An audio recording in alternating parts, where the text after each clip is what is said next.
20几个环保团体今仔做伙开记者会，指出讲各地目前正在发生的种种环保问题，中华海平湿地受到严重的破坏，南部的县市空气污染问题是愈来愈严重，所以呼吁县市长候选人应该爱出来面对这个问题。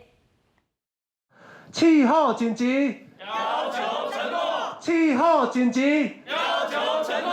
20外个来自台湾各地头环保团体吹集伫立法院呼吁年底选举的候选人，爱将环境保护纳入因的政见。常常嘴巴挂的说“我爱台湾，我台湾，爱台湾”，就真的展现出你的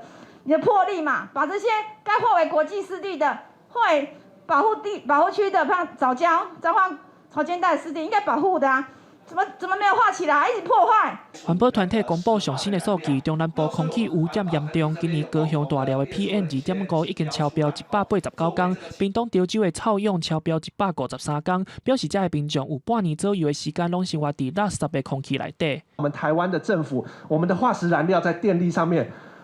蔡政府说要用煤来转气，可是我们去做了统计的结果是发现，现在是真气又真煤。 环保团体呼吁地方政府爱设立减碳的目标，嘛针对各地环境议题，譬如桃园大潭的海草礁、中华丰原的湿地、台南七股的供电等等，希望选民选出有心解决这个问题的县市长。如果你还没有心中的投票指南，请把气候变迁，请把能源转型，然后请把环境议题成为你心中的投票指南，并且对全台湾的县市首长提出最严厉的考验。 所落来到选举进前，环保团体会伫几来的县市举办活动甲记者会，邀请候选人做伙出席，直接面对当地发生的环保议题。记者民事谢桂林台北报道。